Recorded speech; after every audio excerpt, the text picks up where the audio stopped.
Hey everyone, this is Jennifer with Schoolin' with the Homies. Today I want to give you 5 brief tips on things you can do at home when you're working with your homeschool student, especially if your homeschool student has any kind of special needs or diagnosis. So these 5 tips I'm going to give you very briefly, and then I want you to comment below on which one you'd like to hear more about so I can make a video going more in depth on some of these topics. So the first is bilateral coordination. Fancy word, but we want kids to use both hands. And a lot of times when we're working with students, particularly with autism, they might favor one hand or the other. We want them to obviously work toward using both hands, whether that's holding their left hand on a paper while their right hand does the writing, or carrying a bowl to the sink. Create that habit of using both hands.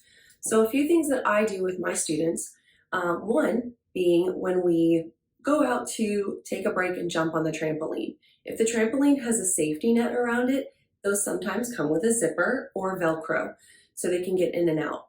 So instead of doing the zipping or unzipping for your student, have them do it themselves and show them slowly how to hold the zipper down with one hand and unzip the net with the other hand. Again, the example of carrying dishes to the sink or carrying a bowl of grapes to the table, have them use both hands. You can follow using hand over hand prompting and make sure that your hands are on top of theirs, showing them how to use both hands in that instance.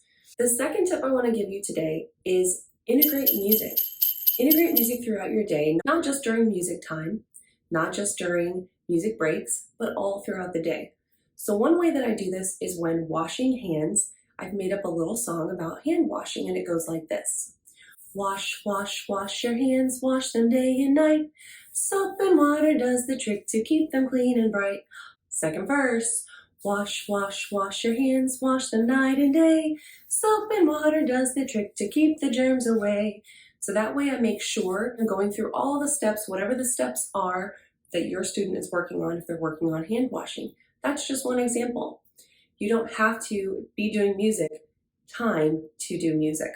Third tip I want to give you today is wait time. That is one of my favorite phrases in all the universe. Wait time. So when I ask my student a question and they don't answer in 1 second, 3 seconds, 5 seconds, I want to continue to wait to give them time to gather their thoughts and process the question and give me some type of answer. If that answer is only 1 word, 3 words, 5 words, a complete sentence, whatever it is, I want them to show me what they know. So I want to give them wait time. Now the next tip goes with wait time, and that's least to most prompting. So if I've given my wait time and I'm not getting a response or not quite getting a full response, the response that I'm looking for, the response that I know my student is able to give, then I want to give some prompt, but I don't want to give them the whole answer. I just want to give them the least amount of prompting, not the most. So I might give them a prompt with my eyes, and that might signal. That would be the least prompting needed if my eyes just signal the next step that they've learned. It might be a tap on the shoulder. For some students, if we're working on speaking in full sentences, I often will touch their shoulder, something I learned from a great speech therapist. I will touch their shoulder down their arm for every word they need to say. So it gives them a prompt, a physical cue. But I'm not giving them the words. I'm simply giving them a physical touch. So that I might need to go the next step. If they've said 2 words, but they're not quite getting that 3rd word, I might give them the 3rd word, but not the 4th, and see if they can formulate the rest of the sentence that I want them to give.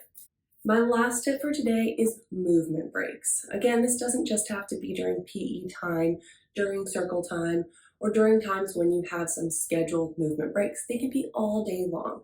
You can simply have an exercise ball or a yoga ball in the room. You can use that in between activities to do 10 ball jumps or 10 ball kicks, just in between activities.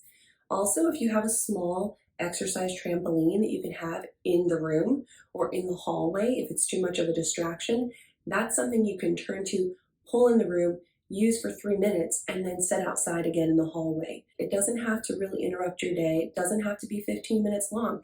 It can be as simple as 3 minutes long or less. So if you guys have any questions about bilateral coordination, integrating music into your day, wait time, least to most prompting, or movement breaks, comment below about what you'd like to hear more of. Thanks, and have a great day.